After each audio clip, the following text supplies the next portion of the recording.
And yeah, like don't worry about talking. Like I'll edit it in Audacity afterwards. I like how you say that. Don't worry about talking. I'll edit you out anyway.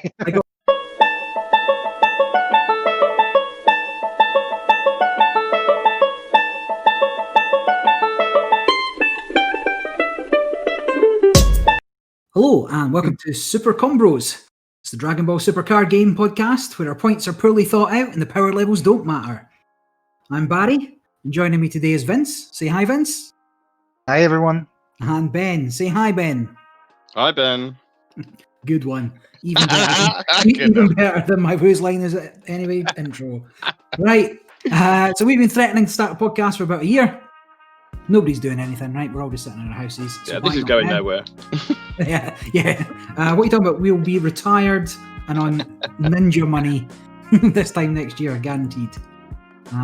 But yeah, Vince, what we're going to talk about today?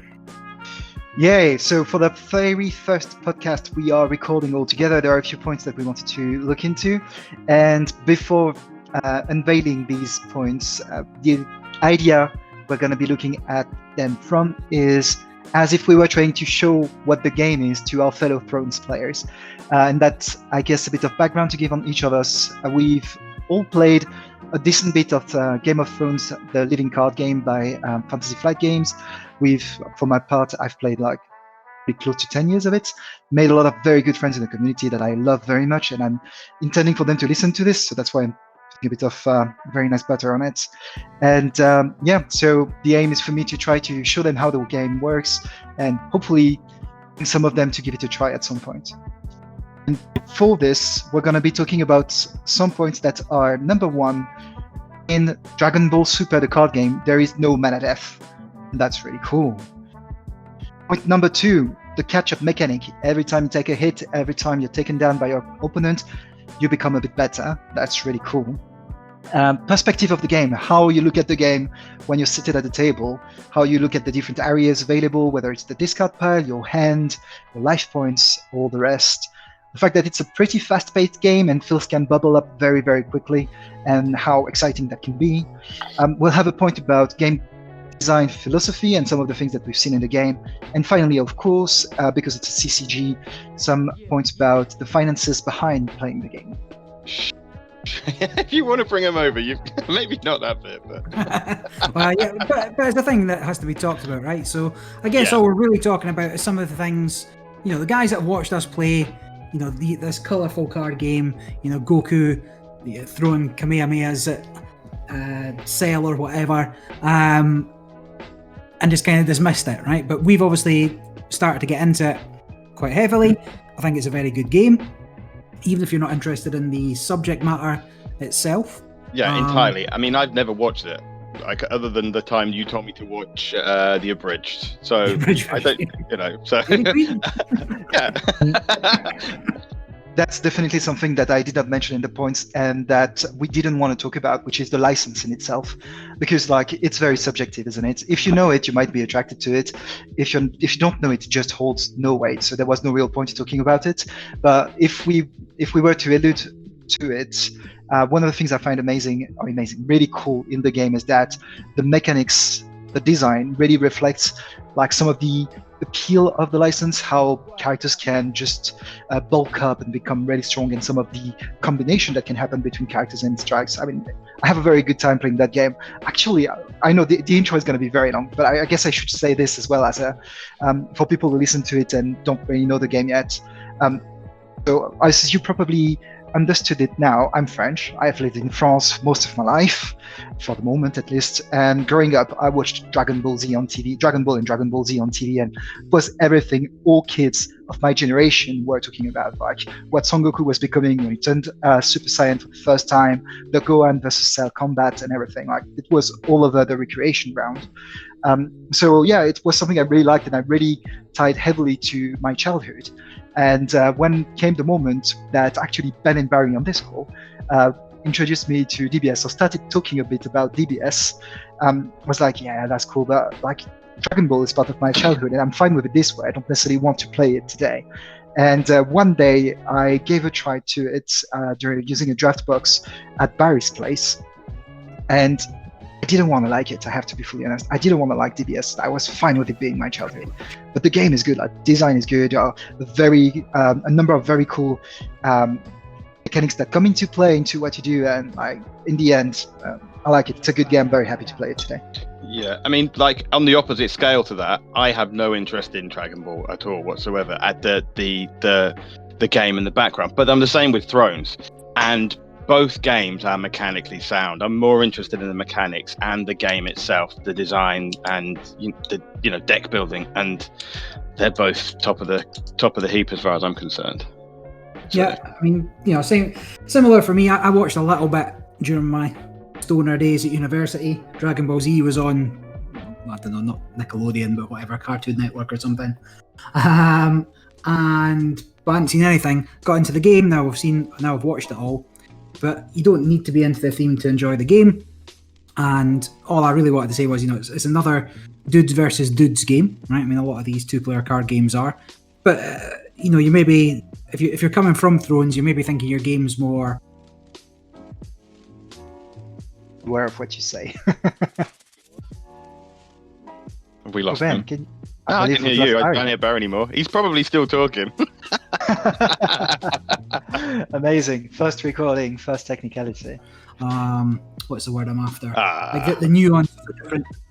So more nuance. We lost you, Barry, when you were talking about the fact that you were watching DBZ on Nickelodeon and Cartoon Network. I told you, man. See, the thing is, am I back? You're back. You are. We can hear you now. I wasn't really getting into anything. Just in terms of it's a dudes versus dudes game, 2-player card game. Coming from Thrones, the nuance of when to attack, for what challenge, how much to commit, that kind of thing. It's all kind of here. It's all kind of in Dragon Ball, and you might not expect it. It's kind of just all I was wanted to make a comparison of. And we lost Barry again. Seems like it. It's kind of flashing on enough.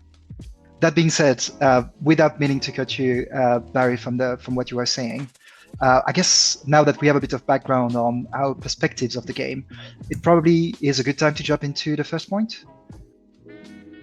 Well, we're going to need Barry if he's back. Well, if I'm back, I don't know. We can hear you. Yeah, definitely. Can you hear the cars outside?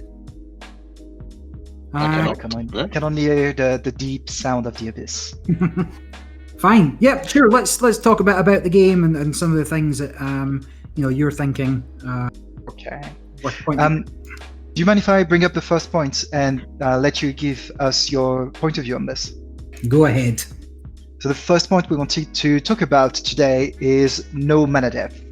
There is no mana depth in DBS, and I'll explain the mechanics of the game behind this. It's very simple. Your deck is composed of 50 cards, and how you charge energy, how you charge economy is at the beginning of the round, at the beginning of each round, you can choose any card from your hand and just put them down on the table, upside down, and they become an energy of the color of the card. Each card has maybe more colors amongst blue, red, green, yellow, and black, which is an uncolored, basically.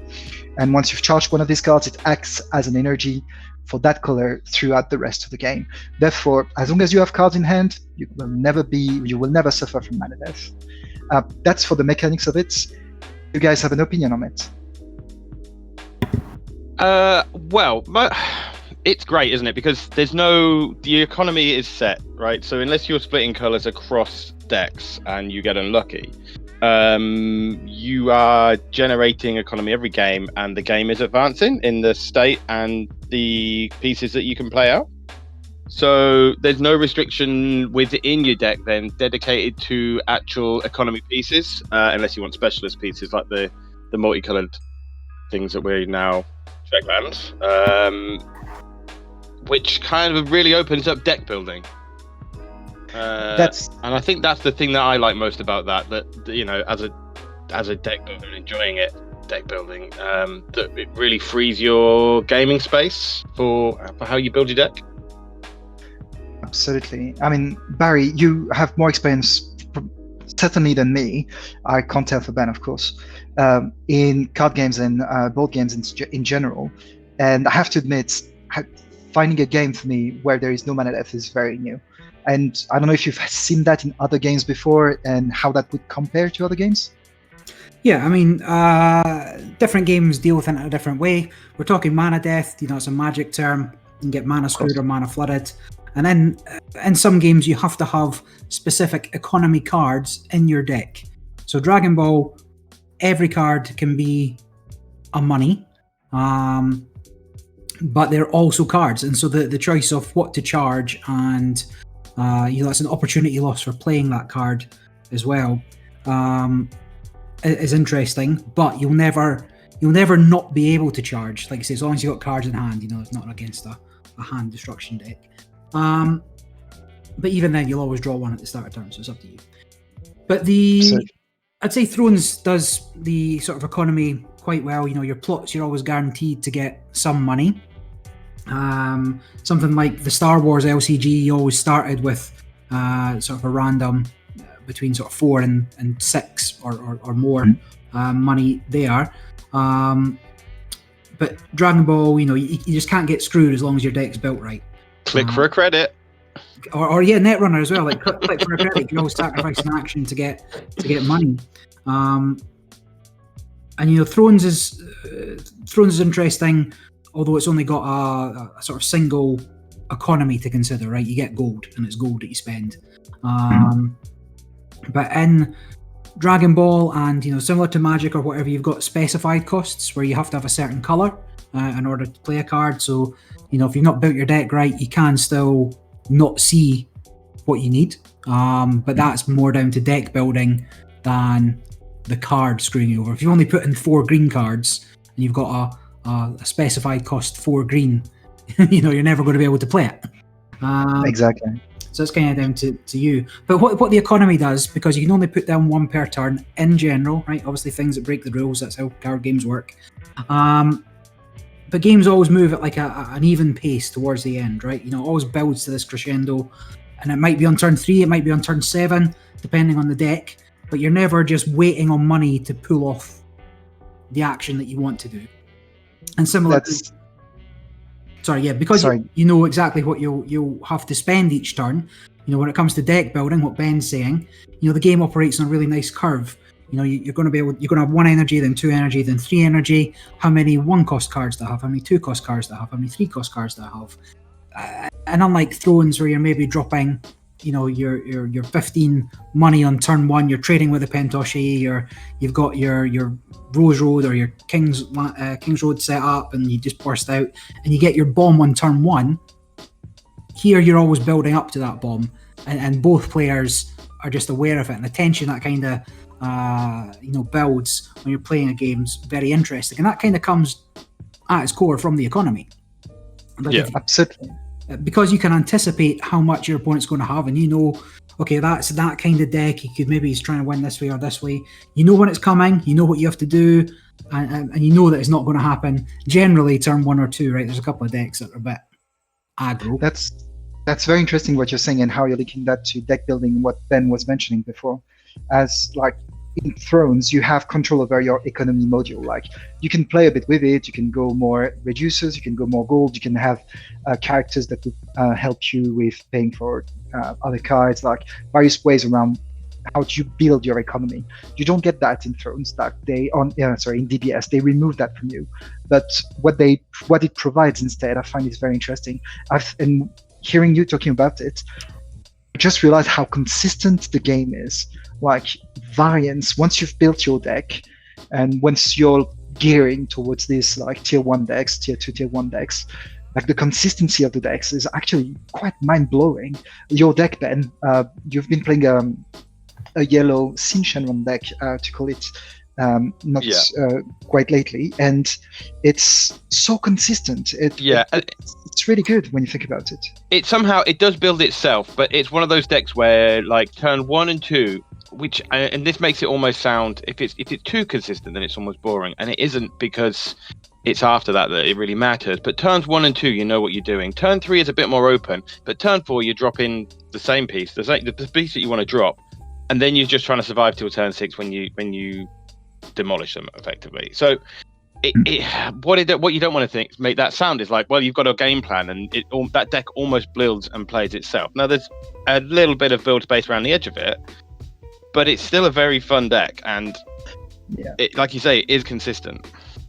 It is consistent, and the whole game I find is very consistent. I don't want to paint I'd say that a dire picture of this from that point of view, because it's not like there's no fun or no unexpected things that happen. Like strategy and tactics for sure will have a big impact on the game and whether you actually win it or not. Like you can always trace your losses back to either something absolutely improbable happening, which is 1 out of, I don't know, 25, 30 games, or actually one of the mistakes you made. I don't know why I charged this. I don't know why I played this. I shouldn't have comboed this. And we'll come to the combo part a bit later. But all in all, talking about this took us already a lot further than I thought it would. When we announced the point at the beginning of this conversation, no mana death was like, I've just said no mana death. How do you build on top of this? And already, like, it's interesting to hear how that impacts the building. As I mentioned, but that really is like one of the big elements of what makes the game good, because that economy. I mean, there is a second economy, like you already mentioned, which is the combo. Which we're not, separate to this, and it's a second economy. But that really is what makes this game very good, I think. I agree. Like, as soon as it is, last weekend, not later than last weekend, I was watching a lot of games, as you can imagine, just enjoying Battle of Blackwater Bay online. And you can see games are lost sometimes. I didn't see any economy. And knowing that you can't say that in Thrones has something very, very good to it.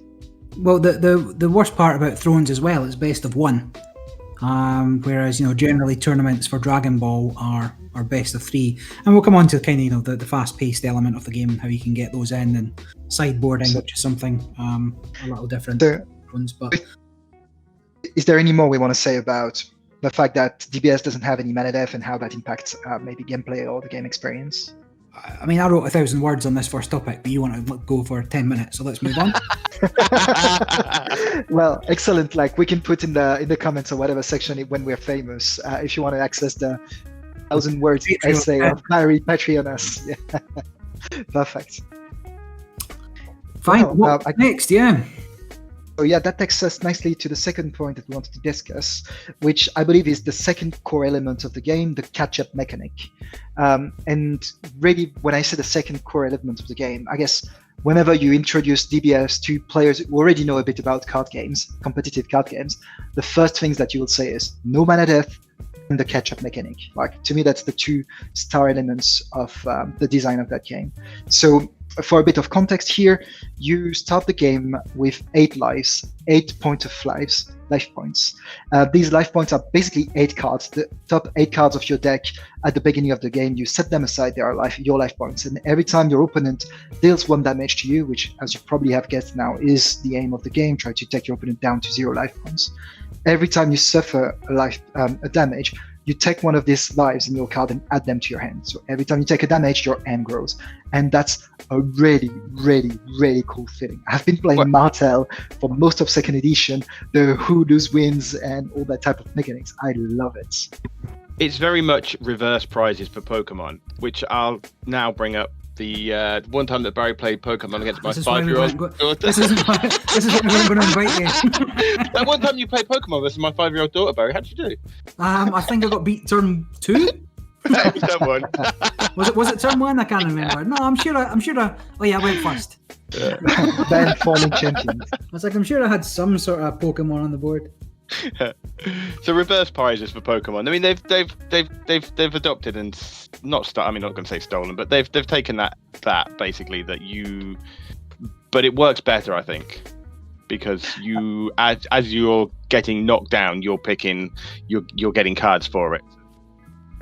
I mean, definitely feels really good. Like when you take a hit or when you're about to take a hit that you could defend, having the choice of being okay, I'm going to take that hit, I'm going to get closer to losing, but I get that card advantage that can give me the edge afterwards. Like, that feeling, I have to admit, is really, really good. And it also means that cards keep flowing through your hand. You will most likely take 1 damage per turn in most of the games you'll play, which means that between the card you draw at the beginning of the turn and that card that you take from damage, you have 2 cards coming in your hand per turn, plus whatever draw effects or whatever other tutorial effect you've put in your deck. And there's a lot of other games. There's a lot of other games where you will feel like, and Thrones is one of them, where you'll feel like the person will play. So you're playing against any faction, and they've got all their bodies, and they're duped, and this is turn 2 or something. You go, well, this is game over. I don't never feel like that in with Dragon Ball, because they're going to hit me, and I'm like, okay, I'm building advantage. Now I've got cards in my hand now. And I guess that's interesting because. I was thinking about that point before we record, of course, and one of the things that it highlighted for me is the importance of resets in Game of Thrones. And I mean that as a cool thing, because when you know that there is this very important thing, cornerstone of your game, that can happen at any time and how you prepare for it, that's also a very interesting experience. But to me, not having any catch-up mechanics in Thrones, for example, really emphasizes the importance of reset. Like, if you're playing Martel, the slow game, when Martel plays the slow game, or any other deck plays the slow game, you're going to try to build your hand, then have that reset, or that sort of kick that will turn the tables around. And that really puts a lot of importance in this. And BS here brings something totally different to the table. Not better, not worse, but something different that I really, really enjoy. What would be your take on this, Barry? Yeah, I mean, you guys have touched upon some of it, right? So if we're talking catch-up mechanics, yeah, card advantage is one way. Like, the built-in card advantage you get from taking a hit and getting closer to your loss condition, or your opponent closer to their win condition, to swing the game. But the other part of the catch-up mechanic is almost, I mean, this would be a gross simplification, but the cards you played last turn don't matter, right? Because when you've got another energy down and you can play a bigger card, you're always ramping up. That 1 drop, by the time you played your 2 drop, you don't mind getting rid of it. By the time you played your 3 drop, you probably don't mind getting rid of your 2 drop. By the time you play your bomb, you maybe not got any other cards on the board. And so you're always just, after your opponent's hit you, you've gained that card advantage, then you're getting the energy to play the next bigger card. And suddenly you're swinging back, and they're on the back foot again. You're only ever on the back foot for 1 turn. Now, if it's the last turn, that's game over. But if you can manage to kind of defend a little better than they can, you're getting your deck's built in a way that gets you a little extra card advantage. You can sacrifice a couple of them to keep a life. So you're so yeah, it's not just the fact you're getting cards and you're getting hit and you can do something else with them. It's also that the levels of the game are pretty much about in card advantage.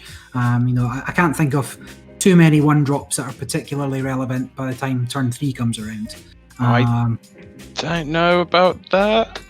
Well, okay, but some are pieces that you require to support other cards. But something like your Trunkses and your Gohans and your Kabas. And when you play the game, yeah, okay, fine. They're not impacting the game as much. I think, like, more now than ever, and this is like a set 10 kind of set 10, set 9 thing, that the power level of the ones has gone up, like, more than other cards, maybe. I don't know. I feel like the mid-range stuff is going up as well, maybe. But in terms of at least in terms of aggression, right? Your 1-drop cards aren't really doing the kind of damage that your old 1-drop 10Ks might have. Yeah. I mean, that's deriving a bit on how the game is played, the feeling of the game, and that's an interesting conversation to put into the catch-up mechanic, because it definitely fits just around this. I'm just wondering, because so just for context again, Ben just mentioned set 9 and 10.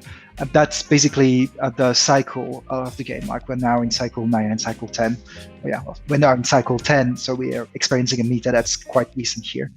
And yeah, definitely, like, 1-drops are more impactful today, I guess, than they were before. Not that I have a lot of history with DBS in itself, but I don't find it problematic, mainly because the decks that we see today, playing in a fairly even field balanced field, I should say, competitively speaking. Like there are decks that really make these 1-drops shine. Like some of the green decks, hand control decks, are really making the 1-drops shine, and I find it interesting. While some others, probably more the blue decks that have a bit more control than hand control, and like just pacing the game and trying to win for that turn, go for the win turn 4, 5, sometimes even 6, rather than the turn like 2, 3, like the more aggro decks would try to go for. So yeah, I find it interesting, and there's the yellow in the middle of this that uses the 1-drops as a ladder to get into their bombs more quickly today. So I agree that 1-drops can be impactful, but they're not they usually enable something else, or have a mechanic that isn't it's hard strictly taking you to your win. It's hard to not want to talk about unisons at the minute, but I don't know we're trying to not because the 1-drops deal with them in a way, which are and they're a new card type that came out in this set. So we actually, it probably is time to jump into the next point, and it's going to be an interesting way to cut the recording if we ever want to split everything. But so let's close the catch-up mechanic. It was great, and guys, definitely when you take a hit, being able to get more card advantage out of it when you're a multiplayer feels amazing. And the next point we wanted to talk about is something we call perspective of the game, how it feels when you're seated at the table and just playing the game with your cards in hand. And what we mean by that is talking a bit about the fact that you'll be using all the areas. Like in Thrones, you have the in-play area, you have the discard pile, you have the deck, essentially the agendas. But that's about like 3 areas that are fairly distinct to each other's. And although some mechanics and decks can abuse some of the areas or the other, like that's these 3 areas you play with, and it's not easy to get from one to the other. What I find in DBS, one of the things I find in DBS is that this is a lot less true. Like will be a lot of things that will happen between one area and the other, between the hand and the deck, between the deck and the play, between the play and the drop and the warp, and being able to manage and gear your deck as well towards one of the areas or the other. I find is really, really interesting, knowing that the play area, and I'll put into the play area the unison area, which we'll come to in a minute, they are the key. They are where the game shines at first, at least. And like I find interesting how all of this works next to each other's. The second point I wanted to bring up before I let Ben and Barry talk about it is the fact that when you look at your cards, you have a number of information on the cards. Many Thrones player will probably say, and I was the same. I was saying the same thing. There's a lot of text on the cards, like the abilities. There's a lot of words there, and at the same time, it does give designers that margin to really make the card do what they want to do. I'm not saying they manage to do it every time, but at least it gives them that margin to try to explore this space. And I find it quite interesting. What I wanted to say as well is that's one of the key things, the printed cost you have on the card. You'll see cards in DBS that have costs ranging from 1 to 12, I think, 12 or 13, which would make you think you would have to kneel 12 energies to play a card, but that's not the case. Really, the printed cost of a card is more an indication of the impact it can have most of the time. In other words, and also a restriction on how it can be played. Exactly. Knowing that in DBS, most of the time you'll kneel 1, 2 energies to do your effects, but not more than that. If you kneel 3 energies at the same time to do something, it is to do something very impactful. So it still feels, despite these costs being very high, the printed costs being very high, it still feels like the game is very light. Like you're not held back by the cost of a card or stuff. It's really just turn 1, turn 2, and turn 3, you can basically do anything that you want with what you have in hand. It's a matter of making the right choice. I guess it comes back to the no mana death conversation in a way. You're not held back by your economy. So yeah, perspective of the game, the different areas, the cost, that doesn't necessarily mean you have to pay that. What would be your takes on this? Barry, maybe starting with your piece of your 1,000 words essay on that one? Well, yeah, I mean, I'll just target part of what you said there about, the cards being heavy on text, but there's quite a good way around that. You just read the first couple of lines that you're interested in, and then just guess what the rest of the card does. The most said set of words in this game is RTFC. Read the fucking card. Like it is. I'm so guilty of this. Understanding it, yeah. Because what you do is you'll read it. Okay, counter attack, play this card, fine, done, you're counter the attack. Well, no, you can't play that because you didn't read the restrictions. Or, no, you can't play that, you don't have the matching type, things like that. Or by the way, when you had that card out and you could have stopped me winning the game, why didn't you use it? And it's like, no. Oh, I can do that as well. Yeah, you've done the first thing for the card. You play it, you get a draw, and then it just sits there, and then you're like, okay. Anyway, but I have to admit, it's true, it's fun, and at first, it can create some confusing situations. You get used to it. Once you know a bit the game, once you've played it a bit, you recognize the cards, you know what they do. Yeah, Always, that's knowing your deck and practicing your deck, right, as well. Exactly. I mean, we can talk about the same in Thrones, no, you sure read the card. Oh, it does say a Martell card, and that's why I can't draw anything. I think it's this game's biggest crime. But it's also one of the things that makes it really good, and one of the things that attracts me to any game is that generally that they're complicated, and I don't think the game is complicated. It's quite simple in that how it plays out, but at the same time the cards can be complicated.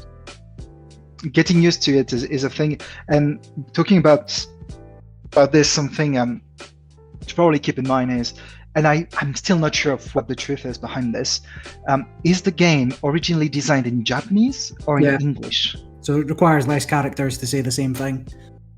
And it also means that the way they think the sentences is a bit different. And I don't want mean to say that I know what a translator's job is. Yeah. No mean.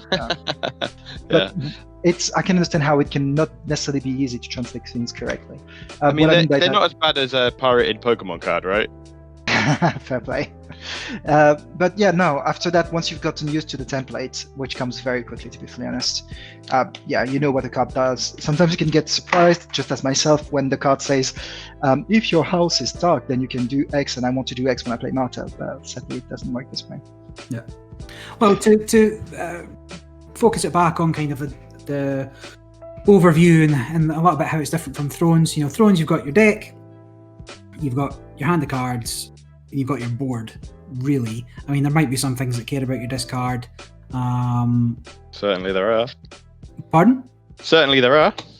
Yeah, but the it's not often a sort of core part of the game. So, but Dragon Ball, you've got your you've got the same thing. So you've got your deck, you've got your hand of cards, you've got your energy zone.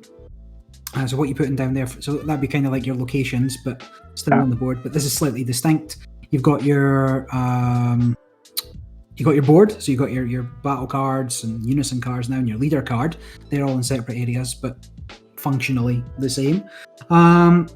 You've got your drop, which is your discard, and then you've got your warp, which is your super discard. Yeah, exactly. And all of these matter, and your life, right? So you've got all these areas to think about. So the game can become quite a lot to think about because every deck, maybe not even every deck, but each deck has a different thing it might focus on where it's looking. Some might flood the board, some might sort of do card draw or do hand destruction, the opposite side of that. Some might use the drop pile, or currently flip from the top of your deck, get cards that way. Cards in the warp are kind of gone, but there's some ways of getting them back. I have to admit, remove the warp. Yeah. The warp area is really what got me hooked into the whole area game, if that makes sense. So, for again a bit more context, the warp area is the one that's the least accessible. You don't easily get cards to your warp, and getting cards to your warp can be good or bad, depending on whether your deck is geared towards being good at handling this or not. And that's what I find very interesting. When you see cards generally will go to the warp once they first have gone into your drop area.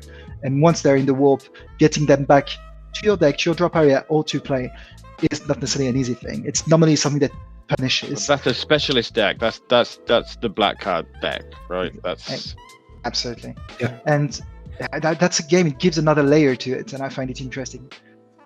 There's something else. Sorry, go ahead. Yeah, sorry, I was just saying, in terms of what you're saying, from how much energy you need to play out a card, don't be scared by the big numbers. Oftentimes you can get a 10 cost card out for no more cost than the cards in your discard. And so you don't have to exhaust anything to do it. You've spent a couple of turns building up your discard, and then you can use that as a resource to play out this big card, usually for a turn, to kind of balance what's doing there. But it's something else to think about. It's another layer of economy to think about. But when that's gone, it's going to take multiple turns to build back up if you want to do it again.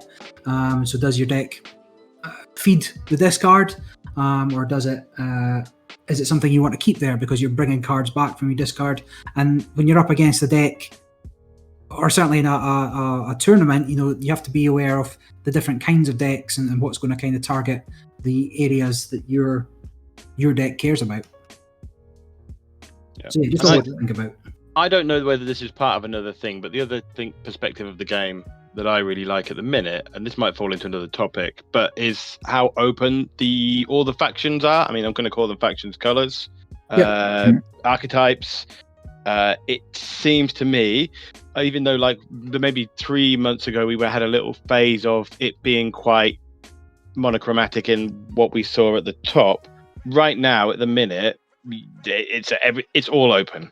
Everything's open, and I don't think there's any other game where you don't have that I've played in where there haven't been the meta decks, whether it was Netrunner, Thrones, any other game, that they did like, well, this is the deck to beat. Whereas here it's like, well, I can come with anything and I've got a shot. Absolutely, and a good example of this is Gen Con, isn't it? That happened last weekend, where there's been, I think it's like 4 or 5 tournaments organized across the weekend. Yeah. Of course, they were held online, sometimes on Untap, sometimes via webcam, and in a slightly different environment, as they were best of 1 and not best of 3, as all DBS tournaments normally are. But that's due to them happening online. Yeah. That being said, like when you look at the top 8 of the 5 different tournaments, the number of decks and variety of color you find up there is very interesting. It's not that you only have like say 40 different decks, of course, but you'll easily find 8 to 10 decks, probably a bit more, that made up to the top 8, and a few archetypes in the middle of this. So yeah, that's quite interesting to see. Like whatever color you want to play, there will be 1, maybe 2 decks that can take you up to the top. And if you're not super competitive, just kind of what Ben alluded to there, I could take a third-rate deck, and whilst I'd probably get beat, or almost certainly get beat by the tier 1 decks, it would still be close. Oh yeah, I mean that first tournament we went to when I didn't have a deck, and you were like, "Here, take this Durin deck," and I'm like, "Is it any good?" And like I turned up with it, and everyone's like, "Hey, that guy played Durin," and they were really interested that I was playing Durin because it was clearly good 2 or 3 sets back, but it just wasn't prime there. And I still did okay. Like I wasn't far. Like I was on the top table on my last game, which I lost to whoever. It wasn't, I wasn't out by much. And that's with like it's not a junk deck, but it's certainly not a tier 1 deck that I was playing. So yeah, Jiren had fallen out of favor. You went in with the deck. I can't remember. We maybe changed a couple of bits and pieces with newer cards. Yeah, but you're still the core part of the deck was good. Like you say, 6 months ago, kind of thing. That's often where the player will make the difference, isn't it? Like, I mean, yeah, that can't have been what it was. Without wanting to throw you too many flowers, Ben, you're an experienced player. Like, if you've played a bit of a card game and you're given a deck that at least holds itself together, you'll be able to pull a decent performance. And I have to admit, I'm not knowledgeable enough of all the competitive scene in DBS, but from what I understand of our Dutch friends, because we're friends with some Dutch players, there seems to be a certain consistency amongst the player you see at the top, which would tend to say that as much as the deck definitely matters to reach the top places or to have a shot at the top places, the pilot of the deck is the X factor that will bring it further. Yeah, and just to kind of cap the tournament chat there, like Ben and I played, a dozen games before going to the tournament with the decks we took. And it just helps immeasurably knowing your lines to victory at any given time, and then you can react to what the opponent's doing whilst planning ahead. So there's layers of strategy in there. There's layers of tactics in there based on what you're getting. It's very clever. I mean, we what did we do? We played 3 evenings, and we maybe played 4 or 5 games, and you sort of tried to throw a bit of. I mean, we didn't have much of the meta with us at that point because we just had what you'd bought in those binders. But I think we went in and did okay. Yeah, we played fine. I bought my life out every game. I mean, that interestingly wraps up some of the points we've just discussed. So, catch-up mechanic, getting your life back, excellent perspective of the game, and how playing between the different areas and how you manage, how you see or how you read the cards you have in hand. True tournament experience, and I believe it's a good point to maybe try to look at the next point we wanted to discuss, which is the pace of the game and how. At least that's the angle of the question, how fast-paced a game it is. And I believe the nice, how do you say it in English when you go from one topic to another? The link? Transition. Segue? The nice segue, yeah. Segue. So the nice segue from the previous topic to this one is tournament plays, mainly through that lens to start with. In DBS tournaments, apart from COVID situation, online and all that jazz, tournaments are run in games are played in best of 3, so you will have time to is it 65 minutes normally? I can't remember. 65 minutes to go to the end of a best of 3 most of the times, of course. So that also is to say the game lasts. You can make it last, like when we play between each other's on Untapped, we can make one game last an hour. That's not a problem, of course. But when you play it like normally in a way, you can certainly make it last 20, 25 minutes quite easily. That also goes with the fact that things very much like the DBS or the DBZ license, combat battles can bubble up very, very quickly. Comes turn 3, as we said, you start to have some big guns into play, and turns 4 or 5 is where like the characters are completely bugged up, they transform into Super Saiyans and all the other forms you can imagine, and really start hitting really hard at your enemy. Where, for example, as a base, when you do 1 damage to your opponent, removing 1 life or giving them 1 life back to the hand. At the beginning of the game, or for the normal card, by turn 3, 4, 5, you'll have triple strikers, the people that will do 3 damage when they hit your opponent. So yeah, that's basically some context around what this fast-paced game can mean. What do you think of this, guys? Do you like the idea of how quickly the game can bubble up, or do you find it to be daunting sometimes? It's good, right? I think there's something to bear in mind is that game definitely feels like it's slowed down a little bit, and you need to bear that in mind when you're deck building, because you do not want to go to time on things. Yeah, the tournament rules for going to time penalise you. They can do, yeah. And that kind of messed me up at the weekend at the card market thing. Yeah, which was, it is what it is. So there is you a need good to counter for going to time. Play faster. Yeah, but you can get good, did you say? Shout out your opponent until they cry. Yeah, so it does feel fast paced, and it felt faster paced before, and then all of a sudden it got really fast, and don't know now, it seems to feel like it slowed down a little bit with more mid game strategies being prevalent. And so you, again, this is knowing your deck, but you definitely want to get through those games. You don't want to time out, because that can be really awkward, and you can lose to some really silly things for that reason. I mean, that's the issue, isn't it? Like, a game that goes to time can often be very frustrating. In some games, it will award you less points for winning, or just a few for not losing in a way. But how often can you hear, if I had one more turn, if we hadn't gone to time, I would have won? But you hear that from Ben all the time. I needed 30 seconds. 30 seconds. That guy just needed to finish his combo step. But that happened as well at the Salford tournament, the Euros. People going to time in the middle of a combo that they would have won on. But the time limits, or the second time limits. That's the second time, yeah. You need to, You do it, time will extend if you go to time in the first one, but there's no way you should be taking 75 minutes for 3 games. Or for all 3 games. Well, that depends on the deck. There are plenty of decks that want to do that, but I just don't think you're responsible in yourself to take that deck to a tournament, because you're going to time out, and that's that's a risk you've got to take. Sure. Yeah, so the fast pacedness, right? So what we're saying, it's a quick game. You can easily bash out a game in 15 minutes. You know, like that's not what's the word I'm after? An extraordinary game to get one match done in 15 minutes. What Ben was saying there about the game having slowed back down. Yeah, I think, you know, there was a couple of leaders that were like hyper aggro, still hyper aggro, but you know, there's more answers now, and the inclusion of the unison cards, which are effectively planeswalkers if you've played Magic, also slow the game down because they're prime targets. You know, you leave them on the board for too long, they've got game-ending consequences. So I think that's clever. I think the game feels fast, or you know, it's literally fast in terms of the time that it takes you. But the any one action you're doing doesn't take too long. A turn doesn't take too long. You know, this is a game that's shot about my go, your go, my go, your go. But there's plenty of interaction during the turns.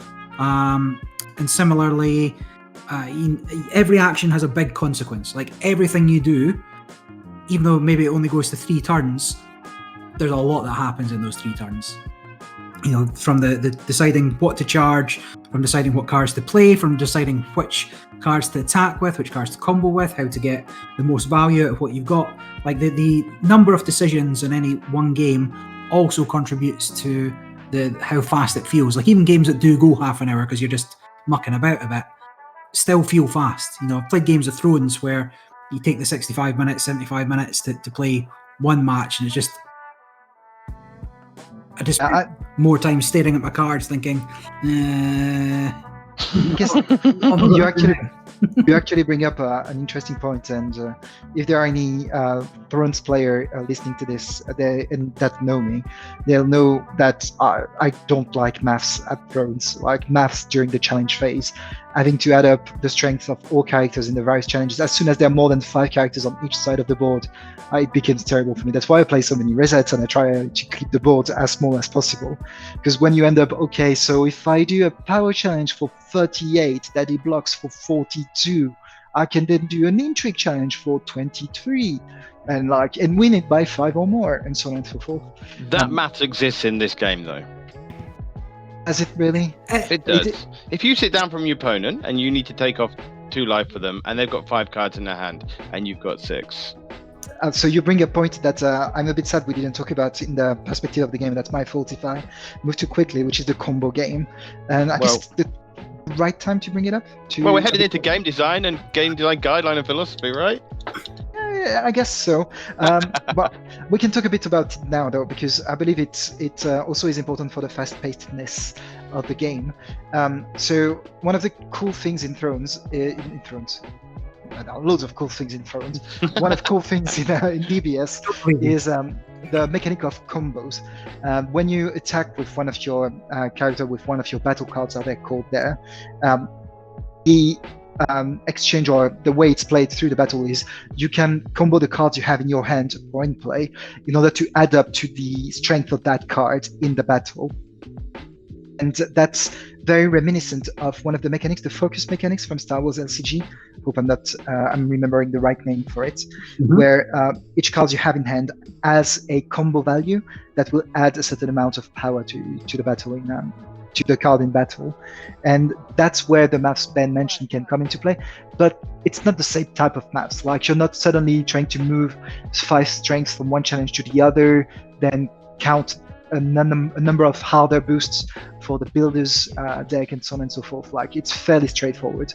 You know that one card is equal either to 5 or 10, and you know how 44. Yeah, that's one card, and you know it exists, and it's a math that's fairly easy to do. So yeah, like, I feel more comfortable doing this and thinking my challenges this way than my battles this way, than having to think about my challenges first in attack and in defense, of course, with like 5+ characters on the board. That's where I guess that's my limit, and it's very personal, of course. But that's one of the things I like in what I guess wanted to express by the fast-paced name of this point, which is things are happening. You don't need to spend 10, 15, 20 minutes, which is not rare in Game of Thrones, on just maths in the challenge phase. Like, you it's fairly straightforward, and I appreciate that. I'm sorry if I didn't phrase it in the right way, but yeah, it's definitely something I really, really think is a plus for the game.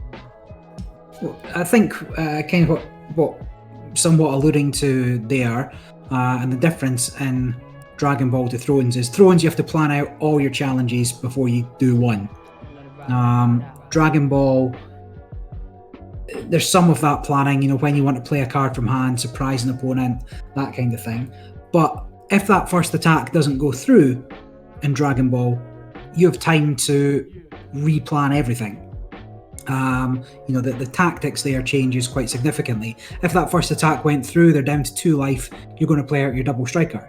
If that first attack didn't go through and they've got 3 life, well, now you need to defend, so you're not going to push any harder, and you're going to set up some sort of defense. For what you mean by not push any harder is that the cards are the second piece of economy, in that you will play those out to increase the strength. So each card doubles it triples up now, right? So it's not just your light, it's not just your energy, your mana. It is also the cards that you play, and it also is a strength boost for when you want to push these challenges through.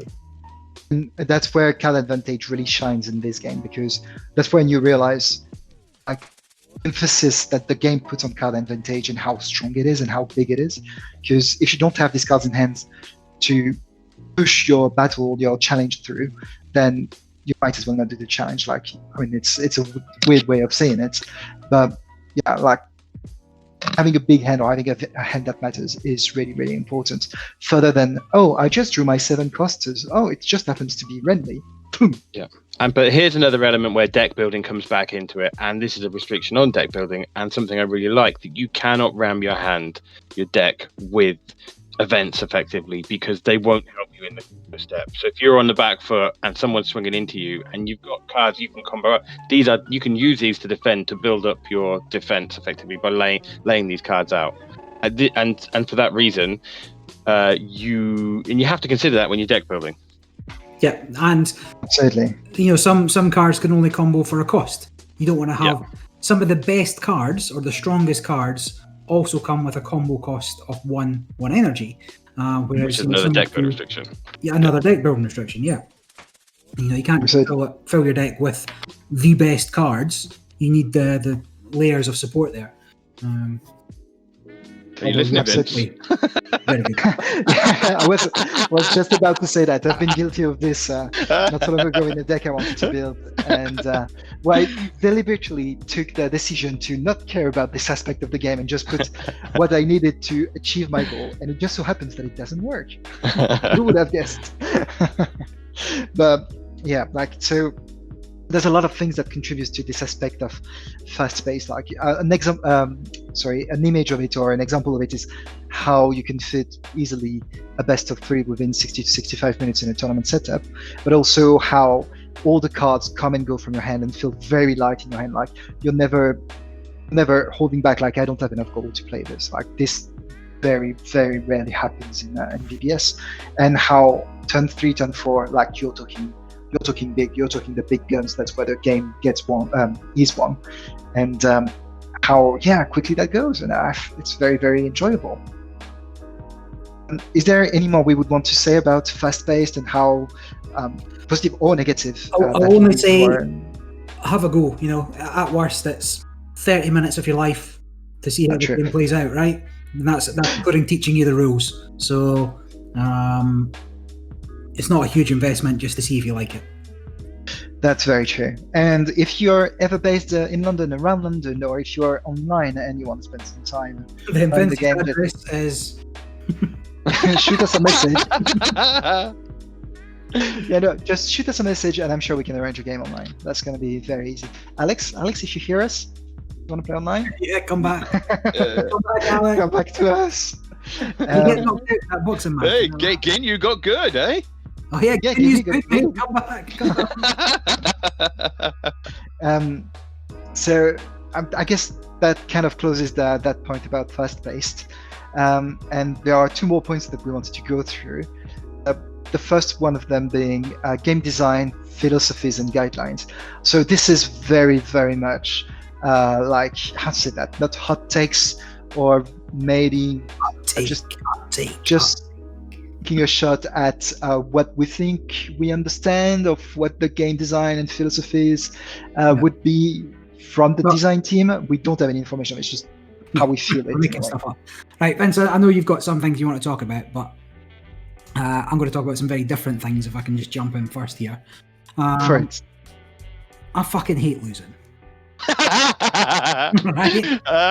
It's your life. I don't want it to happen. Don't enjoy it. The fewer times it can happen, the happier I am. But worse than losing is losing on turn 2, but not being done until turn 7. Right, and just having no chance of coming back in. Right, what you were saying there with Thrones, whenever they've got their board duped, no resets, or you've used your one reset, whatever. Right, there's no coming back. So we've also talked about catch-up mechanics.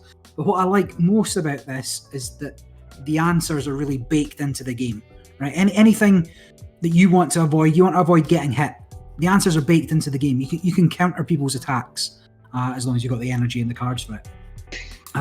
You can't be totally run over. Like so many times the game will get to your last couple of life. You'll pick up that one life, and it's the answer you need, right? Because you've built it in. You put it into you put it into your deck, and it's what's the word I'm after? Like infused throughout the whole mechanics of the game. That you can't lose immediately. I mean, you can, but very rarely, because there's also so many resets. Thrones has 3 or 4 resets. You got Varys, Morgullis, Doharis. I don't know. No, there's not a lot, right? Once people are on the board, if you're not killing them, they're quite hard to get rid of, particularly if it's a large number. But there's so many cards in this game where you can just wipe the board, and you're never out of it. And being able to stop attacks, being able to wipe the board, being able to come back as an absolute sort of core philosophy of how the game works, attack, counter-attack type thing is the most. I don't mind losing because normally it's down to the wire, and I've tried, you're still in it. The crackback's a real big part of this game. You've got to be careful that when you're looking at down the barrel of it, and you're like, I could finish him this turn, but if you're going to do it, you have to do it, because otherwise you've thrown away all your resources to defend, and they're probably going to come back and very easily get you, right? So it's making that decision to pull the trigger. Absolutely, and I find it very interesting you mentioning that, because that's what I'm trying to get a handle of at the moment. I've been on both sides of the question, basically. One where you're like, is it the moment to attack? Should I attack? Is it now that I kill him? Where I went for it and I completely lost and I got completely battered afterwards. And the other side of the question, which is it the moment to attack? Should I go for it? No, I'll just held off, and I would have won if I had attacked. And getting that understanding of the game and that sense for it, of course, it comes with experience and having played against a variety of matchups and knowing your decks, the classic ropes of competitive play. But this is what I'm trying to get a handle of today, and I find it very, very interesting. It's very satisfying as well, because when you go for it, sure kill, like there's never really a sure kill. There's a 99% sure kill for sure, not a sure one. So it's again the tricks, thrilling. Right? When I'm saying the answers are baked in, you've got a counter, but the counter costs 1 energy. All your energy is down. You spent it all during your turn. Your opponent swings in for the kill, but the secondary or one of the additional economies is taking a life to pay for a particular card if you meet a certain condition. So sparking, whatever. So playing that negate when your opponent's going in for that triple strike kill, they've overextended themselves. You baited it in. The Gohan, they've stood up again for like the 3rd time in a turn, taking that swing. And you managed to counter that, and suddenly the game's back in your favor. You've weathered the storm and you've turned it on its head, and it's just there's so many. Every new set that comes out has a different way. Certainly recently, there's the way that flow, ebb and flow kind of goes, becomes more and more interesting with the they try and counter it. Topo super strong. Suddenly there's a whole bunch of denial effects to put Topo in the bin. That kind of thing. Just to explain, Topo was a counter that cost additional resources from hand to continue attacking. Great, it stops these big boards coming at you. But then the meta evolved to have, Topo's not coming out. They've got a counter to your counters. And you could counter their counter again, like if you had enough resources still open, right? But nobody's played that.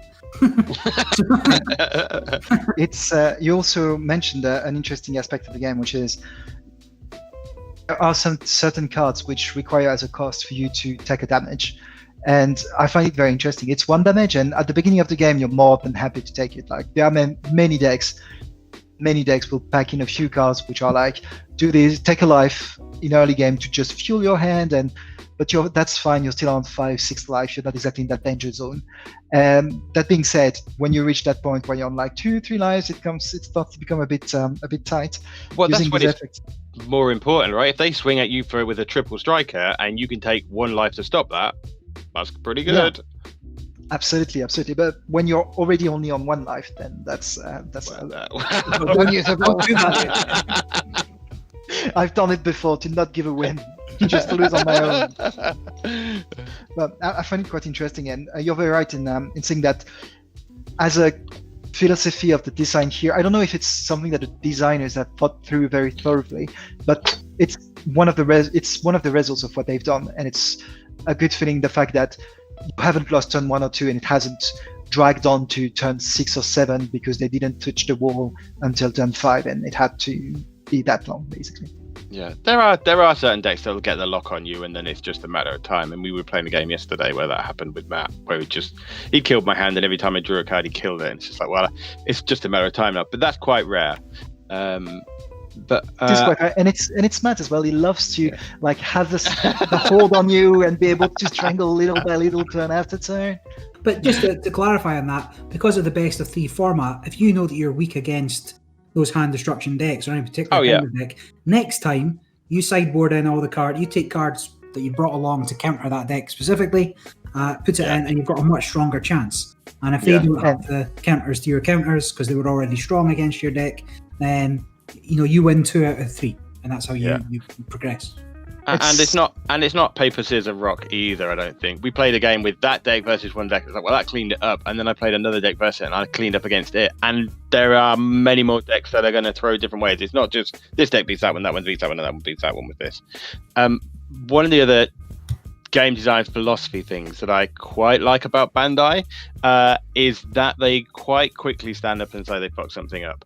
Now, that can often end up costing your pocket because when that card is now no longer in the game and you've paid a little bit of money for it, it can be a little bit upsetting.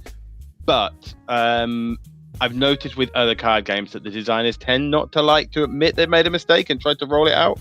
Bandai have been pretty quick to put the game right when it's running too wrong one way or the other. We've had a pretty good example of that back in mid-May. So there's been a period of time between basically mid-May and the first week of June, which is basically 3 weeks, between a release of a card or a pool of cards and the moment the key engine of that pool of cards has been basically banned because it created a number of interactions that were just too strong for the game. And that's 3 weeks. We're not talking 3 months, 6 months before it goes on a restricted list. We're talking 3 weeks and it was done with. That I have to interesting. right? Yeah. That box hadn't been out for long, and so you get a restricted list every new set releases. Before it comes out, there'll be a new restricted list where they'll move stuff around, and they can be pretty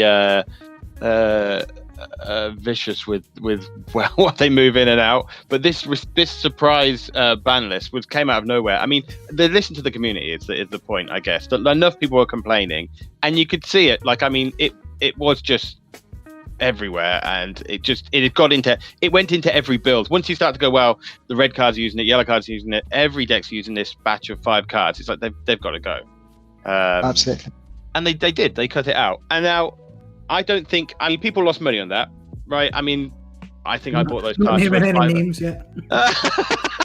I think I bought those cards. They were £5 each, and by the time I sold them to Geo 2 days previous, and all of a sudden he didn't want them anymore.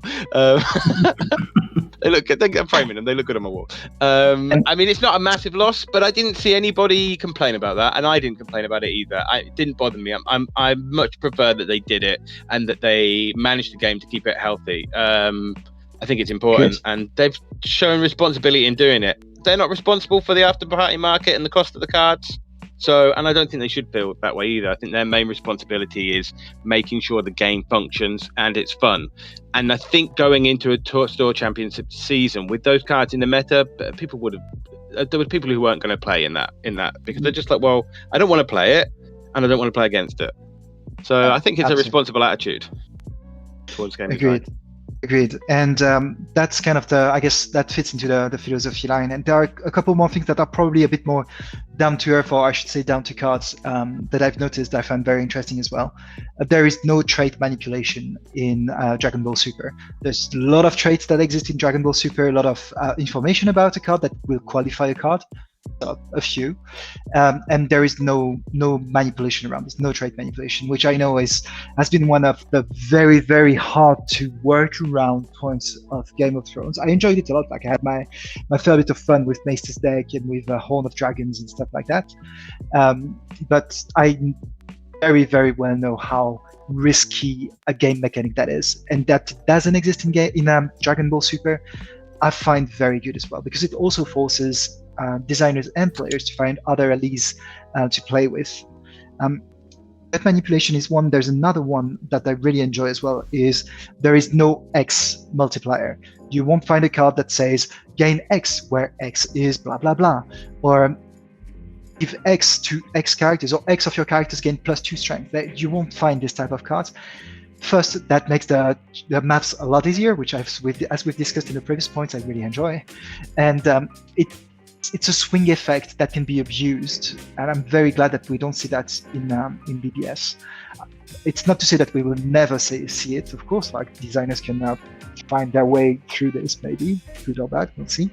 But it doesn't exist today, and I do really enjoy it. And another thing I wanted to bring up as well, unless you have anything to say about trait manipulation and X multiplier, do you miss it?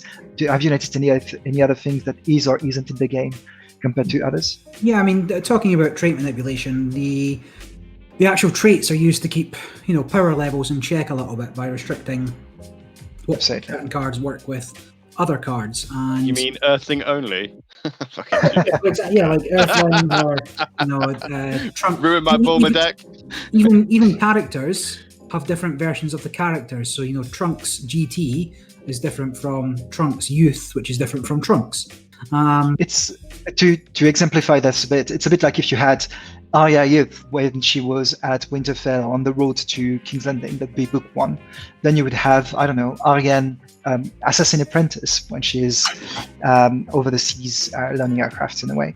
And these would be 2 different characters technically from a games mechanic and games ruling point of view. Yeah, and the same, those kind of restrictions and how they because there's no rotation at the moment, right? So every card that's ever been out is still somewhat legal unless it's on the restricted list or whatever. But similar with the color wheels, maybe all the Trunks cards were blue in the first set, and then all the Trunks cards are green in the second set, and then all the Trunks cards are red in the third set. So either you're mixing and matching, which makes the deck building more interesting. You need to charge the right colors, or you're kind of moving on, right? You're moving the meta on. But what does happen is, give it until set 9, suddenly blue Trunks are back, and you can now build a whole new deck with all the cards that you used to have, using the new cards and kind of pushing forward with those. So that's quite interesting. Now, whether rotation does come or not, that's another topic for discussion. But it's just one way. They have been very consistent in not just publishing the same characters and the same color wheels, which does force people to mix things up. It's not the same cards at the top of the meta the whole time, because suddenly they fall out of favor as older cards new cards come in and older cards get that power boost to kind of take them better than what was just kind of there. So that's another kind of... Yeah, I mean, they're selling cards at the end of the day, right? They want the next deck to be... You can't... but there's still, you still see. I mean, like the anniversary box, which has just been released, which is like a side product. It's quite. I mean, it's probably one of the best products they've ever released. And what they tend to do with those boxes is boost the older strategies, and they're fun, right? I mean, Barry, you just got yours today. Yep, open them all up. Shiny. Need some shiny ones. And there's another aspect I find interesting in this, and I guess that kind of illustrates things they've done well. I feel very weird, like talking so positively about a game.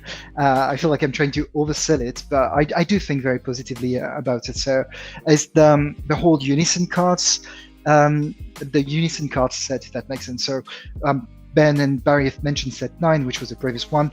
Set 10, one of the big things is they introduced a new type of cards, the equivalent of the Planeswalker. I'm not a Magic player myself. I only go to pre-releases to try to get some boosters and maybe have some quick fun with some friends. But I don't play a lot of Magic. I'm not very knowledgeable about it. And so Unison cards were really, really new for me. And I have to admit, when I saw the new type of cards arriving, the rule aids that came with it, was like a bit dubious. I wasn't exactly sure where it would lead, and I was really afraid that it would just overtake the whole meta, the whole game, and that it was a case of whether you saw your Unison card or not, and that it would bring another level of violence to the game that I wouldn't really enjoy. And today, we're beginning of August. The set 10 has been released for probably nearly 2 months. There's been a lot of competitive play going around, and decks or the meta is starting to settle around Unison cards. And what I find very interesting, and that's looking back at the Gen Con results again, I mentioned these 10, maybe 12 different decks that can bring you to tops. Well, actually, the best decks amongst these 10, 12, or amongst the meta, do not play the Unison's game so much. That's not true, I don't think. I think it's quite equally spread, that there's plenty of decks that are and plenty of decks that aren't. But I think you seriously have to look at them with every deck you build now. So, right? what I meant by that is they don't play the Unison game by much, but they are definitely shaped by the Unison cards that have been released. You can see that, to me, my point is the Unison cards shaped the meta, but they are not outrageously dominating it. And I find it very interesting. I'm just looking. So Invoker and doesn't, Vegex doesn't, Reboot Gohan doesn't, Vegex again, Reboot Gohan, Invoker. Okay, that's an example. That's a very that would one of them, right? Just say words now. That's the one. That's the one. I see which tournament which result you're looking at, and that's the one I had in mind. The top 8. So Gen Con did 5 days of events, right? And the top 8 on the first one was very much not so much Unison-y. But then you go to the second one. Just the point, just to make sure I emphasize right, it's not so much Unison in the sense that the decks do not revolve around their Unison, but these decks are at the top because Unison exists, and they've been taking it into consideration. Like these decks in the previous meta wouldn't have had the same chances. That's what I meant. Okay. Yeah, like Unison's good. I mean, here we've got a whole new card, right? Something we've not talked about at all was fields, right? But they exist as well. But very, very specific. You've got to have a fairly niche deck to make use of fields. Fields are like locations. But certainly the introduction of Unisons, to my mind, far more impactful than something like Bestow. Yeah. Bestow is a very, very, very specific and sad example. They could have done so many things. Like they're not afraid to make these big changes, and they're not game breaking either. It's introducing another element to the game. It's not just it's a whole nother area that can be developed out on. And what else might come up? There could be a whole nother type of card that comes up. I mean, as you said, like they brought it out, and it's meta shaping, but it's not like warping or obnoxious or like I'm losing my words now. Yeah, I know what you're saying. It's very much found its place within the deck, within the game, and within the deck building, without sort of being everything. Yeah, absolutely. That the game is. I'm very impressed by this. I mean, I've seen a decent bit of game design now. I've been involved in some playtesting and such. I know how hard these things are. I'm not saying that this is in what they've done with Unison, or to my view, is normal, or the base is the standard. I'm just really appreciating the fact that they did it, and I really enjoyed the results of it. So yeah, I just wanted to bring that up here. Super. Do we want to say anything else? Is there any other points? Well, we didn't you want really to talk bring up? about the leaders in themselves, did we, either? Which is the other thing. And they are effectively an agenda as well. You know, I mean, they're more important now than ever, I think, with the way the game's designed and the Unisons being the way they are. Yeah, I mean, I think it's such a big thing to talk about because, we talk about leaders, right? Then we can talk about leader-specific packages, then deck-specific packages, and then just good stuff cards. And, you were talking about how, the meta-warping cards that fit into every deck got banned. That's not 100% the case. Let's take the apes that any deck could play for card draw. And they're, ubiquitous, but they're not in every deck. But yeah, any deck could have them. But they kind of they're a good trade-off, right? You spend 2 energy to get 2 cards, once. Is a good trade-off, and it kind of fixes the game. Not even fixes the game, but it adds a choice to the game that any deck can have. The same way, kind of Jackson Howard fixed the Corpse and Netrunner. When you're Agenda Flooded or whatever. Again, I don't know if people play Netrunner, but same kind of thing. And so, if you're playing a deck that inherently lacks draw, there is that option there. Yeah. But because they do fit into everything, you could think, well, maybe that needs to be banned, but it's not. That in itself is not broken, right? The fact that it does fit into everything, the fact that it gives you 2 cards for 2 money, isn't so bust that it's the only thing that's out there. That's one of the things that many players have against the apes, which is it's not game breaking. It's just easy to fit in anything, basically. And yet it doesn't go into so much stuff. There's so many things that I build, and it's not a consideration. Well, can I get my cards back? That's true. Huh? That's true. Can I get my cards back then? Yeah, you only have to ask for them. I've been waiting. I'm like, that being said, Ben did mention the leaders, and actually I'm glad you did because I have them noted down on my notepad as well. As one of the things about leaders is when you think, for example, Game of Thrones, you have your house that kind of defines the color you're going to play, and you have more often than not, you have the agenda. Well, 99% of the time, you have the agenda that will give kind of the flavor of what you're going to play. And this is just in DBS combined into one card, which is the leader. And as many combinations you can imagine in Game of Thrones, you probably have that many leaders at least that exist as well in DBS. Combination of color, flavors, different text, packages, mechanics. And that's very interesting because it does give a very unique feeling to each deck that you can build. Like each leader, I can't think of 2 leaders that are alike. Apart maybe some like leader. Leaders were a bit copy paste. Which ones? Like sort of set 1, set 2. There's a few sort of copy pastes. That's what I was about to say. Apart maybe from old leaders from set 1, set 2 that can be reminiscent either of each other's or maybe of newer leaders that have other like threads to them today, and that add a bit to this. Like the variety of leader that exists is crazy. Like we were having a conversation this week where I was boasting about the fact that I had finally cleaned my deck list on Untap and I had only 20 decks remaining. I'm not a good player, and know that this deck is certainly very good, but none of them is. I mean, it's not twice the same deck, and I find it very interesting. Like, and that's just a sample of what can be done with the game. Yeah, I mean, we could very easily get into the history of the game and how things work a bit more. We talked Unison there. We could talk Surge. We could talk Wish. Just from true. Precise. Like, I would say that the game, every new addition to the game is interesting and does change up things enough. I don't feel like those kind of big shake-ups really happen too much in Thrones. You still, the game at its core is still, you play out your big guys as best you can and swing for the challenges. Shadows is a big one, right? Yeah. Shadows is a good one. And I mean, I think it's fair to say that a lot of mechanics in Dragon Ball are as impactful as Shadows. Yes. Yeah.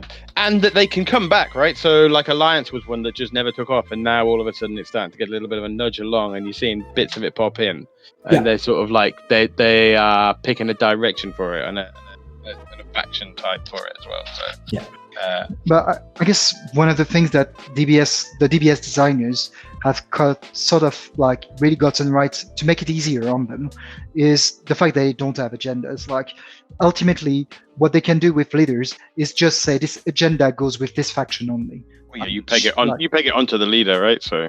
Yeah, exactly. So that also means it frees a whole bunch of game design alleys that you can take and say, okay, I'm just going to build that thing for that faction, and it's not going to be able to be used with that other faction where it would be busted, therefore it's balanced. And they've created hundreds of leaders. I think so. I haven't counted, but yeah, I believe it's fair to say hundreds. So like you don't feel restricted in any kind of way. So yeah, it's very appreciable as well. Any other points regarding philosophy or game design philosophy or games? Like, I could easily do hours on each one of them. Let's move on. Let's get to the end. I'm sure we can dig deeper if we want later in another episode of the Super ComBros podcast. The next point we wanted to talk about, which is probably the sorest one here, is finances and the financial implications of like getting into DBS or being a DBS player. The topic in itself, the topic speaks for itself, like how much does it cost? And one of the first things I wanted to do is share my own experience of getting into Dragon Ball Super, the card game, which is of course very subjective and probably fairly unique, but just has an introduction or leeway into this.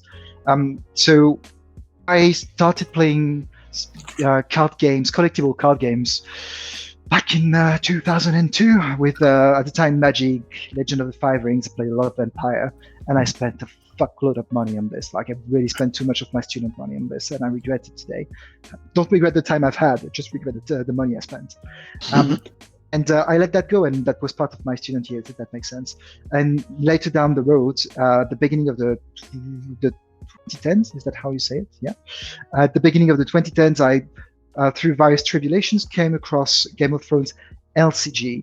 And when someone told me it's a living card game, you don't open random boosters, you just have fixed packs with all cards, I'm like, oh, this really triggered something in me, and I got back into this. So the financial aspect of living card games, such as Game of Thrones, Netrunner, Star Wars when it was still a thing, like really, really appealed to me. And when it came to looking into DBS, there's been that step of, okay, it's Dragon Ball, it's my childhood, but that's fine, I'll get over it, just to give it a try.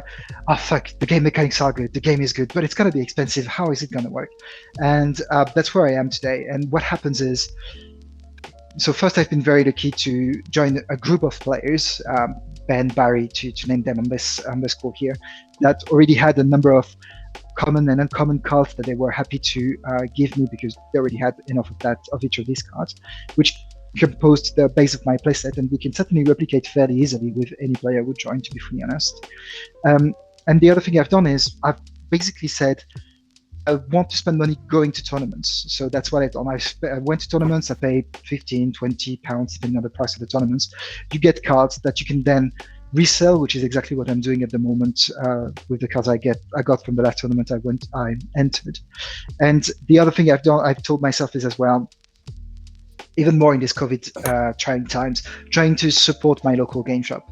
So when I go to play for an evening, say we haven't gone to Rule Zero, but we've gone to Darksphere, we've gone to Brotherhood Games. What I try to do is buy a couple of boosters, as much for me to open my booster because it's a really good feeling, as for supporting the shops. And little by little, this way, since I've started playing the game, and I'll put that date arbitrarily to the 1st January of this year, since I've started playing the game, I've spent about tournament entries included, and buying the cards I wanted sometimes to really build my deck together, I've spent about 160 quid all in all. And again, guys, I'm so thankful for you lending me the common and uncommon. 160 quid.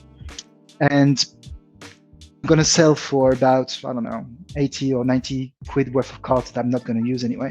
So yeah, that's an investment of about, say, 100 quid since the beginning of the year. It has to be compared to Game of Thrones, going to tournaments, buying packs. All in all, it's about the same. My point is, probably because I play online a lot, so I get my feel of playing the game. You can play DBS with a decent budget, not paying too much money for it. If you really want to get into it, if you're a collector and you really want to have the whole collection, it's a very, very different territory. But when it comes to playing the game, getting the feel for building, and going to tournaments with friends, this is widely feasible on a budget. Yeah, you can go and buy 2 decks for between, I don't know. So there are budget decks that will take you decent places in a tournament, and you can go and buy a more competitive deck without too much cost. And as I understand it, a lot of people will just have 2 decks going at any one time. That's what they're going to play, and that's how they're going to work. My problem with this game is I like to deck build. I'm a deck builder, and I want to play everything, and I want to own everything, and that is a problem. Is it some sort of poor person problem that I'm too rich? Yeah. It's a person with children problem. Again, decisions on every level. Yeah, and so, but I think this is where Thrones and the LCGs shone. If you are a deck builder, you've got access to everything. Yeah, but it's not. That. But long term, this is not a financially viable system for the games company, right? So you can't. It's just it's unrealistic. If you want to play a game long term, it's not going to work out. So really, then the next thing for someone like me coming into this is to slow myself down. And now what I've done to make this more viable is to just focus down. Like, and it's something I've never done before, and I noticed that I know other people in other card games, like Matt Slade, he's just playing Targ, and Florian might just play Lannister or Greyjoy. And this is what I'm trying to adopt in this game now, and I'm just trying to be red. Well, I was playing just red, and then going into this set, I've kind of like already broken that rule and gone into playing yellow. But now I'm just kind of mostly playing yellow in this set. That makes it more financially reasonable, I guess. And I've already got like the stock of cards behind me now that if I want to drop into something, I can chop out and swap a few cards out and trade them out. I will talk about Barry's apes. He's never asked for them back, and I've never offered them back. And they are every deck that he builds, they for instance are a problem, I think, because they are not cheap, and like you say, they can in theory go into most decks. But other than that, it's if you go into a set and you think, well, these are the 2 set decks I want to play. You know, you're looking at anywhere from £100 to £200 for a set, and that's not so bad, I don't think.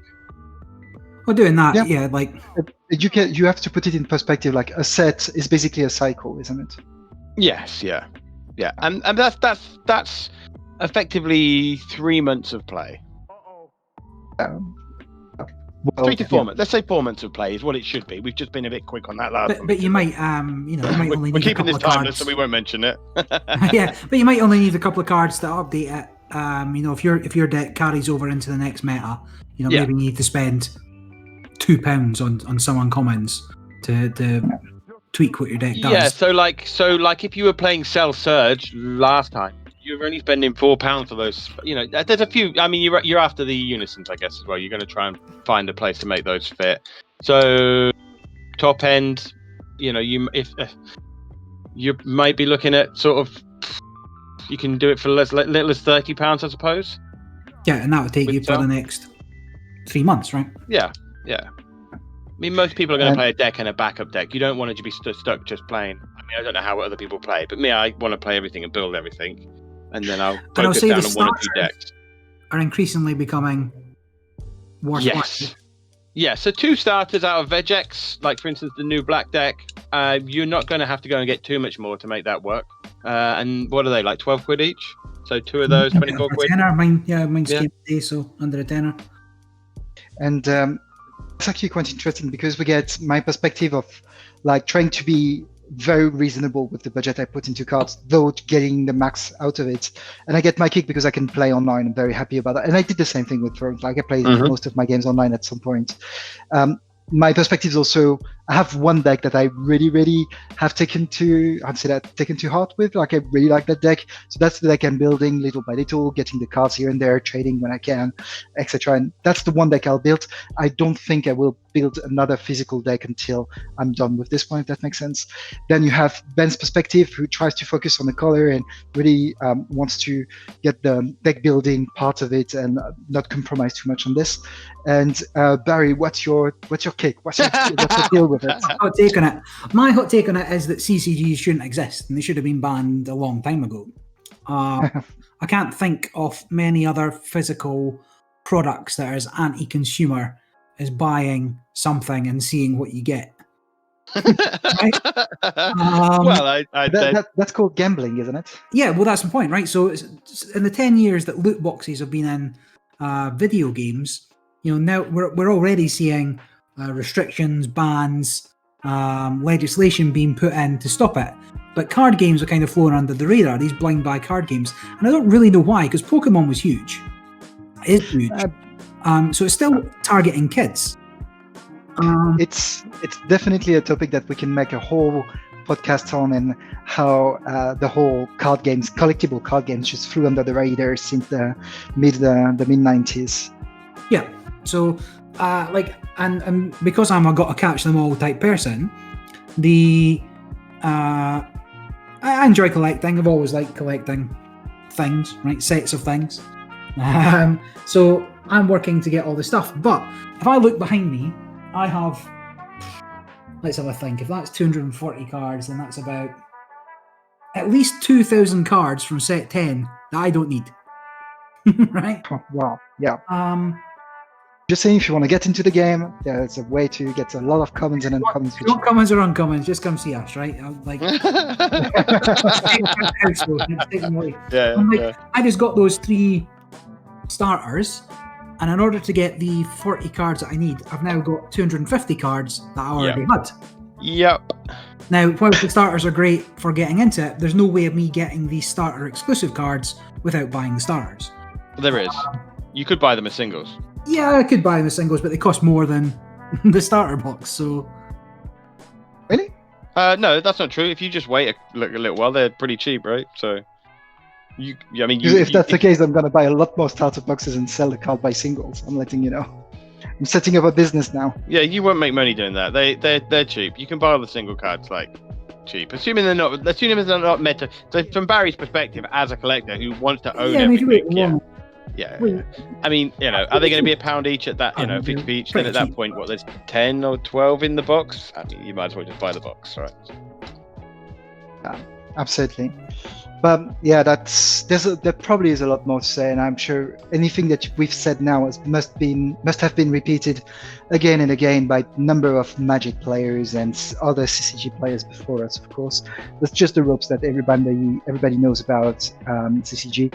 I guess what's to be remembered here is, if ever you'd be interested in trying DBS, and if ever you wanted to take the first step into this, like if you join a group of players, say the Super ComBros, we would be more than happy to share commons and uncommons with you, and at least take you through where to find the cards you want to build your deck as quickly and as cheaply as possible.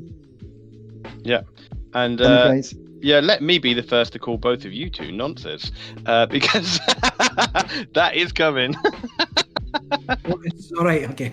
Just for that's how... I could just fine. I mean, I'm just thinking about how much money I've spent on this now. But... Don't think about it, Barry. Don't think about it. Two other things. We've been positive. We've been glowing about the game so far and all the good things about it. The nature of CCGs is itself problematic. But I do think Bandai are pushing products too quickly now. I know we're in the middle of the pandemic and things are held back and things. Timeless, Barry. Timeless. Together. Pardon? Timeless. Keep it timeless. Don't mention that. Yeah. When people come back to this in 10 years, Mom, what was COVID?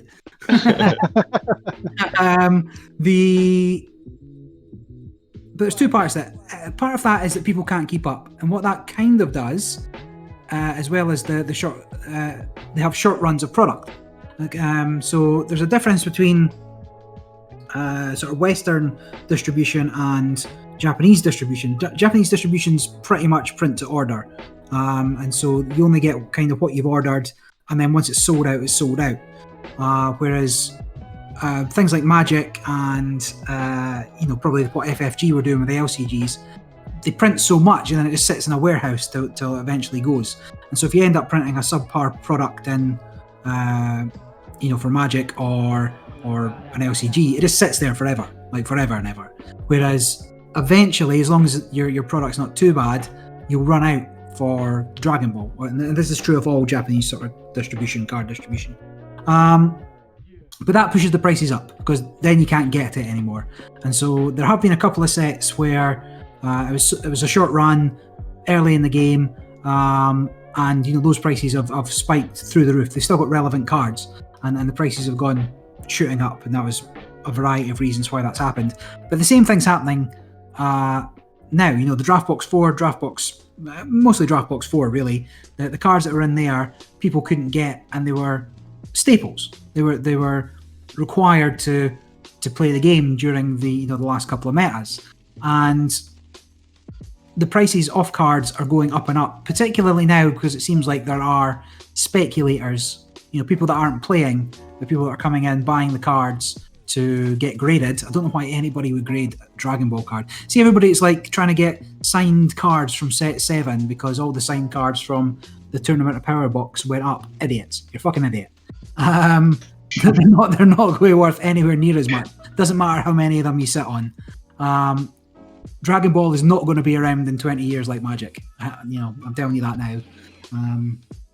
Don't take?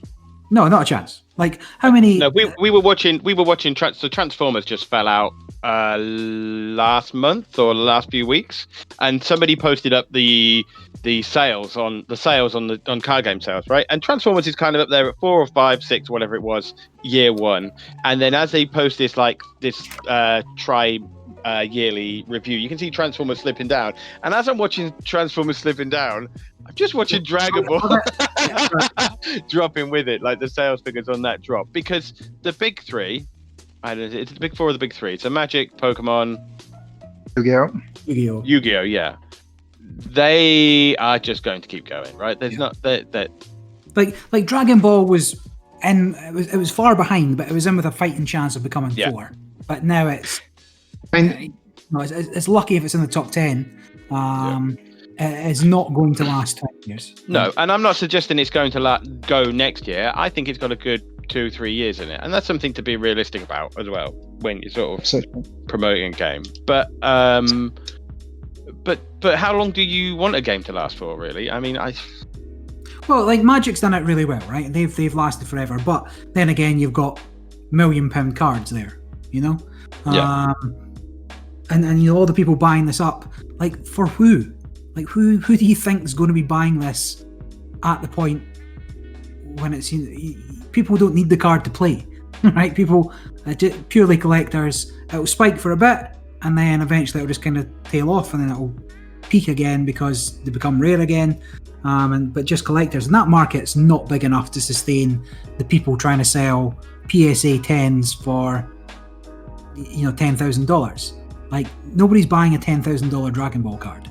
No, for sure. That's actually, I know it's a slightly different topic, but on the back of this, might be an interesting moment to talk about the iconic card of the game. I realize I don't even know is it just Victory Strike Son Goku? Yeah. Well, no, I mean, like, that's the ability, right? But, yeah, I can't remember the exact name of the card, but I believe everybody will call it Victory Strike Son Goku. And for the story, it's iconic because, of course, Son Goku is the hero of BBS, Dragon Ball Z, and everything. And it's the debate. That being said, as much as I like Vegeta, Son Goku is the main character of the license, and there's been back to what Barry was saying. There's been a set released in very, very small print, and within that set there was a very, very small print of that one card. If I remember seeing an article about that where they said that ultimately there must have been only 500 or 600 copies of that card printed, period, in the world. And I wouldn't be surprised if some people know exactly where these cards are today, which also means that so it makes it very rare, it makes it very precious in itself. The other thing is, of course, the art is first really good, and the quality of the cards, the material, the card as material is overall really good in the game, and the ability is just bonkers as it's. And until the last set, it was the only card that had the keyword Victory Strike. We talked a bit about how when one of your battle card attacks and deals a damage, it removes 1 life from your opponent's life. If you have a double strike attack, a double strike character, it will remove 2 damage. If it's a triple strike, it will remove 3 damage. If it's a victory strike, it removes everything, whatever happens. And that was the keyword of the card and the wow factor of the card. When you would pull it out of a booster and be like, wow, I win the game. Did you actually pull one? You pulled one, didn't you, Barry, in the end? But you boy. Yeah, and how many boxes did you buy to pull it? So none of your business. But that's I really need to get all the way off my back here, Ben. I feel like you might be being a bit too defensive there, but but that's the card. If you should give a try to DBS, or if you take a step into the DBS world, that's the card that everyone will think of when you think, what's the best card of the game? That's Victory Strike Son Goku. Yeah, and looking at the prices just now, like the cheapest English version, €790. Whoa! I mean, that's not what people are paying, obviously, because it's still there. No. But like the €4,000 for PSA 10, and some joker's got it on for like 100 million. I mean, it's funny because when I started playing, that card was 300 quid, and it wasn't that playable, and it just goes up and down in how playable it is. Right now, it's playable, and it's in one of the top tier decks. Yeah, true. So Invoker can play that card, right? They can get that out easy. Yeah. Turn 5, swing, you're dead. I have to admit, hearing €790, and as you said, it doesn't go at that price because it's not sold. No, but that's just card market's always going to be the price that it's not selling for, right? Yeah, so. Absolutely. But I do remember that when I started and when I heard for the first time about this Victory Strike Son Goku, and I, out of curiosity, went on Card Market or eBay or wherever to see what the prices were. It was $350. Here, hearing that it was not selling at $350. Here, seeing that people put it up for $790, like, wow, something happened. But yeah. The article came out about grading the cards and signed cards as well, because they're quite rare. So the prices just kind of spiked up. The other Son Goku in that set's €335 going on there because there's been a buyout, and that's what I'm saying with people, speculators coming in, buying the cards.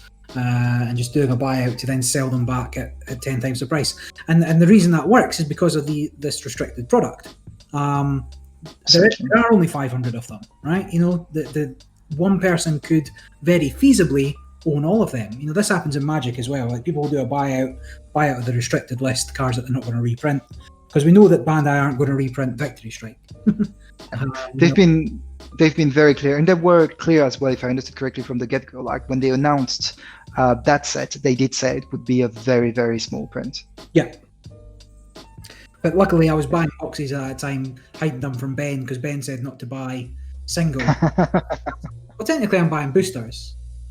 Oh yeah, that's when we first started. No, when we first started playing, we walked into I can't remember where we were. We walked into the shop and they gave us those 3 packs, and I was like, let's not buy any more of this. We'll just play with these. And then I kept going. Like, about 3 months later, I was going around to Barry's, and he's like, "Do you want to play Dragon Ball?" And I'm like, "Not really. I think we've got everything we can out of it." And he kept asking me, and then I sat down and he puts out all these decks. I'm like, "How many cards have you got now?" And I just looked around. He's got like, oh, for fuck's sake. And then unfortunately, I realised how good the game was, and yeah. Oh, there's another podcast, like how we got into the game. Vince touched on it a bit for him, but we kind of picked it up, put it down, and then hold on, there's something here. Yeah. And I realize we've been talking for quite some time already, and that's I believe we're nearing that length of podcast that Barry was aiming for, around 90 minutes. Oh, minimum. Let's keep going. But we have technically gone through the various points we wanted to discuss. Is there anything that you would want to say about the game that could be of interest to people who don't necessarily know it yet? I just think it's just like, even for just a bit of casual fun and sitting down and throwing a couple of decks at each other, like because I know how a lot of people are looking at the game and looking at the characters, because I just wasn't into, and not into the theme of it. It genuinely, if you play a game for the mechanics, which I do, and you sit down and you play this, you're going to be like, okay, just feed me more, what more, what's this do? I want to play everything. Because mechanically it's just fantastic. It's so well built and designed, and it's just fun, and it's got everything. It's got as much of everything that you want. There's as much in there for the deck building as there is for actually the mechanical stuff, for the bluffing. The amount of times that I've been shit on by people who've just been tricked, just plain tricked by and that makes me think of the things that I really liked about Netrunner. The deck building, it's as good as any other game. The card pool is fantastic. I'm very highly suspect they're going to do rotation, because it's going to help them to push their product as well. And I don't necessarily think that's going to be a bad thing, but there's still be plenty in there. I'm sure of it. So right there with you. And similarly, just wanted to say it again, like, I tried the game not wanting to like it, because I didn't want to go back to, as much as I liked it, I wanted to stay one of my childhood things. I didn't want to like the game. And just the same as Ben, you get caught up into this. Like, it's very fluid, really revolves around card advantage. There's so much variety in the deck building. I'm having a lot of fun playing it. Yeah, it's all right. On these good words. I guess, sir, it will be time to maybe wrap up this episode. Sure. What's our outro? That's our outro. There's no better road than Super ComBros. What are you saying, Ben? Read the fucking card. Yeah. Well, that's that. Yeah. Ben's lucky because he gets twice as many cards as everybody else. The ones when he reads them and the ones when somebody tells him what they do. Double the experience. That would be funny if you were far more guilty of this recently, Barry.